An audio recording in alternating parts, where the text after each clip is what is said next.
we want to be very thoughtful of what we're doing because you're only as vulnerable as the one person you let down. Yeah. Right? And so I don't think there's a lot of people in the game that understand where the business world is going. And boy, what you do for a living, you know, at the position that you're doing it at, like, it's just hardcore.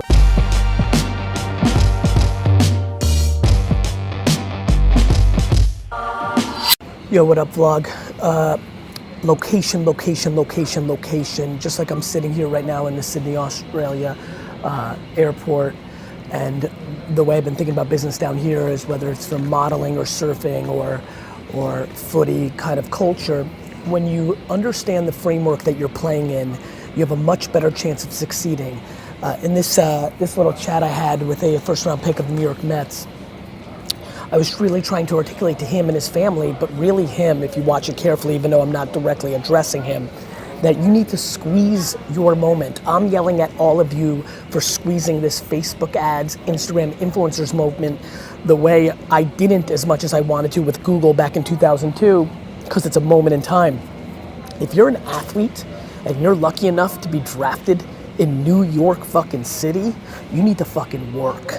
And whether you're drafted in New York, LA, or San Francisco, or if it's Dallas, Green Bay, or Detroit, you need to be smart about the unique opportunities within the marketplace.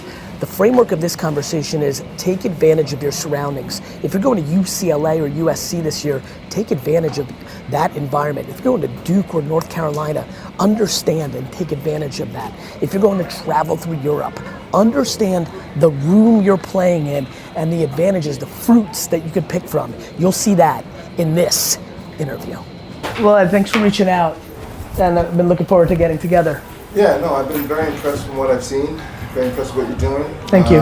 So I've seen you going from the ground up. Thank you. And listening to you talk about the agency game and what you feel that you guys do different for the kids out there. I wanted to come in and talk a little bit about social media. Sure. Kind of speak to my son a little bit about it and what you feel about how you can help kids with regards to what you think other agencies are not doing and Sure. what they are doing. So, given the opportunity that we're all sitting here together, I'm thrilled to do you want to, given that you have the most context, obviously you have most context on your son and you've been able to context on me, what can I bring you the most value of? Is this a theoretical conversation? Is there some details underneath? I'm, to be very honest, as you know, where we sit with baseball versus football and things of that nature, I'm obsessed with the notion of paying forward. I think karma is the most practical thing in the world. Even your first email caught my attention from the vibe, the second one, black coffee, all that stuff. So it's all good vibes, it's all family that way. What, at the highest levels, I've been in two businesses in my life. My dad had a liquor store, so I've been in the liquor and wine business, and now I'm in the advertising Madison Avenue industry. Along with my dad and along with my brother, we've been able to build much bigger businesses quicker than anybody has in both those spaces. And they had one common theme, which was I think what I'm good at is CAT scanning the industry. And when I looked at them, I was like, wow, this is what they're doing wrong. I'm gonna do this. This being probably our third venture, VaynerSports. I've never looked at an industry, and because I'm an investor in Uber and Facebook and Twitter and all these things, I look at a lot of businesses, not just the two I've run. I've never looked at a business more broken. Now, I'm empathetic to the agents, to be very honest. I don't think it's a great business. No, it's not. Making small percentages, having nobody really locked up. You can have a kid for a long time, you get fired before the real money comes in. It's not a great business, and I think when a business is not great, it leads to bad behavior. Sure. At the same token, I don't think AJ and I are necessarily in it to become rich. And so that allows us to be a little more altruistic and, to be very frank, what I'm most interested in, which is to fuck it up a little bit. They just don't care. Very basically, they don't care about their kids. And honestly, I get that. It's business. But that's the vulnerability. The reason we're being so thoughtful, and listen, it's a real player, it's a real situation, and we've had some other real situations in the NBA and things of that nature, is we want to be very thoughtful of what we're doing because you're only as vulnerable as the one person you let down. Yeah. Right? And so I don't think there's a lot of people in the game that understand where the business world is going. And boy, what you do for a living, you know, at the position that you're doing it at, like, it's just hardcore, right? You look, it's just, for me, it's data, right? When you're the human, like people think they're going to the Hall of Fame, as they should. How the fuck do you think they got there in the first place? When you look at the data of the outcomes of careers, I'm sure you guys know better than I do. You're holding your breath, you're thinking about this, you're thinking about that. It's hardcore. So there's some good advantages in baseball with guaranteed contracts and things if you can get to that place. But for me, the biggest thing is you have to strike and squeeze. When the outcome of like this great thing has this low of percentages, you have to squeeze the fuck out of it while you've got the leverage. And so you know, I tell a lot of, I'm a big Jets fan. I tell these kids when they're a Jet, I'm like, look, you're in New York City. Like, I'm meeting with you. You think I would meet with you if you weren't if you weren't number 32 of the New York Jets? Like, I would never spend five, you know?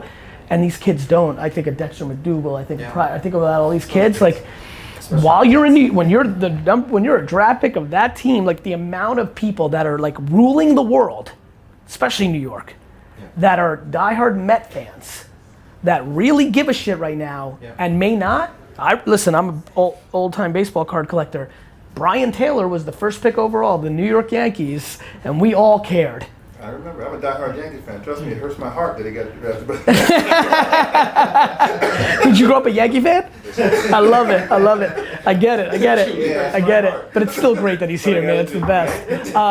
But right, Brian Taylor, forget about the contract he got, which is probably why we all knew who he was, because it was a big one at the time. You know, every CEO in this is the biggest city in the world, call it what it is, cared about, you know, a third of them. That's right. And so for me, the most important thing, like if I was part of this team, an enormous amount. Now, first of all, I think the other thing that's going to allow us to be successful, and the thing that you should be always thinking about, is does the person representing you have empathy?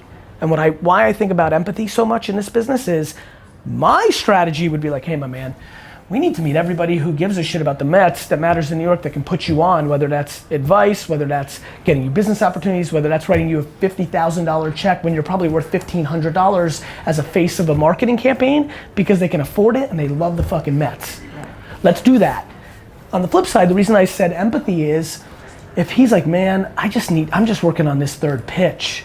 Like, I don't like being around people. I don't want to go do this. I don't want people up in my, you've got to have empathy. So I think for us uniquely, because of the marketing machine, we definitely have to be smart and listen carefully of like, who says they want that? Who needs that? But Derek Morgan's a vegan. I had a call at the chicken wing restaurant. I'm not going to bring that to Derek. You know, that's not authentic to him. He won't advertise anything he won't put into his body. And that's why the agents are vulnerable. These agents, the CAs, they've got 6 moves, and you've got to fit into their moves. They're going to try to get you a sneaker deal. They're going to try to, you know, they've got 6 moves. And so what we're trying to do is create a Swiss Army knife instead of a hammer. And then, to be very frank, win on the only thing you can win on, which is if he quit tomorrow because he fell in love with yoga retreats and that is his calling in life, be his homie for that too. And I think that's why we're going to win ultimately. Because if you're in the business of the kid for life, regardless, as long as they're not a complete piece of crap and like changed on you, and we spend so much time on like, okay, he's from a small town, what happens when he hits the big city? Like, we're just trying to, because we don't want listen, we don't need, we can afford to not be in the business of getting the phone call at 2 a.m. So we don't need to be in that, and we're really not. And the other thing is you get your heart broken. I already have. 4 seconds in the business, we signed a kid who then fired us before he went to the league, and I watched it. I'm like, I'm heartbroken. I love him, and so like we want to be very thoughtful. So I think the way we're gonna beat it, but like I think the most important thing for you from afar, and I haven't done a lot of homework, so I don't want to bullshit, but squeeze it while you've got leverage. Not a lot of human beings get to be the number 1 pick of a team in New York. It's a real thing. It's really real. You know. I think that. You know what's funny? And let me tell you something. It's not even like a young or old. I respect that, and I don't know, and I'm sure he'll speak for himself. Like, I didn't understand either. Like, by the way, you don't even understand how. I bet you don't understand how lucky you are to even be a human being when the math is 400 trillion to 1. How can you? You're a human being. It's what you know. You know, like, you know, he can't feel what it feels like to only be able to throw 57 like the way I can feel it. He just doesn't know what that feels like. He did that when he was 7, right? Like, you know, the key is empathy. You're right. He doesn't in the same way that all of us sitting here can't. You can't. What you've got, you take for granted by the nature of being a human being. It's all of us around each other that see it, right? And so for me, it's not about, I have no interest in being, you know, I'm surely not here. Listen, I'm empathetic, I love it. I'm even more excited now about the meeting based on the way it's going, but I have no interest in being like, hey, listen to me, kid, like I fucking made it, you know, that doesn't work. The reason so many kids resonate with me and why I have 2 million followers on Instagram is I went to USC football team and spoke to a football team like, yo, for 91% of you, this is the greatest year of your life. I saw that. And because it's true. It's not because I'm cool or I came in with swag. It's because it's true. Go look at every fucking person that was drafted in the first round in Major League Baseball and look at what's happened. A lot of good because there's a lot of fucking talent there, but a lot more bad than you would think than just because it's life. It's the truth, right? So for me, it's super compounded because of the local kid and how big the money is in New York. You can get, if you were the first pick overall for the Royals, off the field money is different than being a first round pick for the Mets in New York as a local kid and all the advantages you have. That's something you need to debate. And it's hard because it's a counter pull from what, no question you should be focused on just being a great fucking, like I get it, right? Like that makes sense. That's what should be going. So finding that right balance, I think is super hard and a challenge, but super important because it becomes, I spend a lot of time with kids that just regret. It's just regret, right?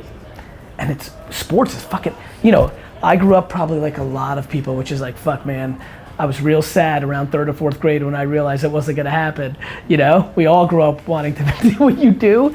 But as now that I'm a 41-year-old man and now that entrepreneurship is so cool, it's even easier to say, fuck man, I was like, fuck, thank God I wasn't an athlete. It's over when you're 30. Like everything that, you know, like for a lot of, I think about running, Curtis Martin, you know, running backs, like, it's, you know, 28 years old running back, you're finished? Like, what the fuck? You're a kid, right? Like we've lived it, right? We've been 28. So I think it's just all those feelings, all those thoughts. And I think it's the balance of like following your intuition and your gut, even when you're so lucky to have good voices around you, pulling super hard of like doing what you want to do and believing, and that's real. In parallel, in opposite direction of listening to everything and filtering it. Not saying no to anything up front, just so you hear it, and then you being the filter. Too many kids just say no up front because it's from their dad, it's from somebody else. It's like, fuck you, I'm not gonna be like you, I'm gonna fucking make all that shit. So many people just don't even hear it. The only piece of advice is hear it, and then make your decisions. Not for anybody but yourself, not for that man, not for her, nobody, for you. Because that's how you win, that's how there's no resentment, that's how it's real family all the way through. I think people break on both parts. They don't listen to everything. You should listen to everything. And they do make decisions for other people besides themselves. And those two macro vulnerabilities to me are what is really my anchor advice. And squeeze the shit out of your situation because it's an opportunity. It's an opportunity. I had a conversation with his agent. I told his agent, and I told him to watch you. I said, you guys got to get this, because if you don't, the industry's going to go this way. Yeah. I just have that feeling of what you're doing. And I look at his opportunity in this city, who he is, and he has the same feeling that you have with your success and where you're going. He's the same way. And you know what's crazy for me? Unless I have a terminal disease, I should be good. He doesn't. I've become real empathetic to that. You know, like I literally every night, I'm like, hope I don't die, hope I'm not sick, like hope nobody I care about is sick, because that's my only kryptonite. I'm, especially now, it's over, other than something tragic, right? To the 7 people I give a fuck about, which will slow me down for a year, or me, could slow me down completely. You get to one pay, right? That's scary as fuck, man. I don't envy, and I respect the shit out of the psychology of that.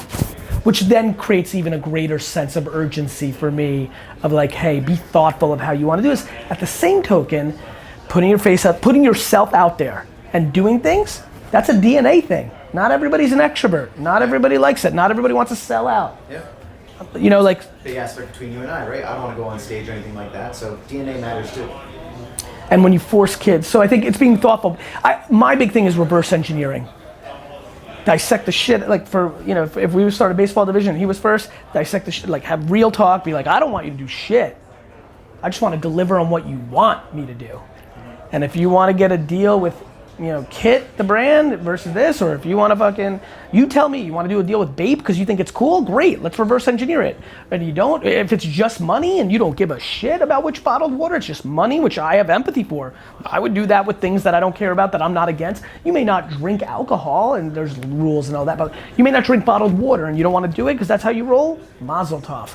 You know, like just figuring it out and reverse engineering and creating avenues. I think that's something that I look at him and we were down by Babe and down by Kip, and these guys support Jordan to the nth degree. It's, you know, is he in position now to make those kind of deals? And I think he's in position now to make those kind of deals with the people that become Bape before they're Bape.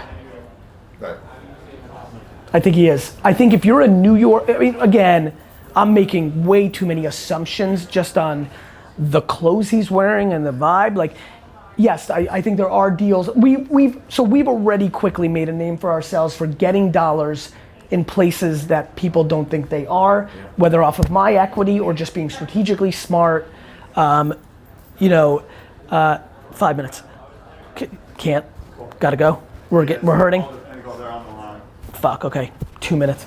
I would reverse engineers Queens-based Mets spot. Like, there's a lot of smart things that could be done. So I think the answer is yes, but I don't think Adidas is signing him to a Yeezy deal, right?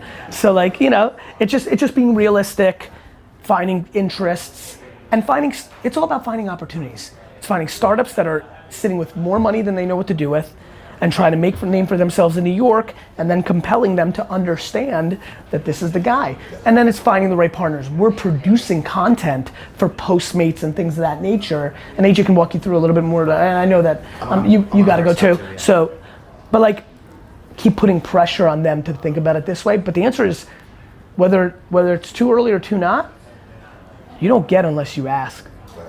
Right? And honestly, you don't strike me as a man who needs to wait, or, you know, and if that's appropriate, like, you don't need to wait for your agent, you know? Like, you just do your thing too. Well, agent wants to come meet with you, so I said, just set something up, and I also heard that you are a card collector, so we brought you that one. That's what's up. I appreciate it. That's great. I appreciate that. Can I have the case? I don't want to, hell yeah, I don't want to bend this stuff.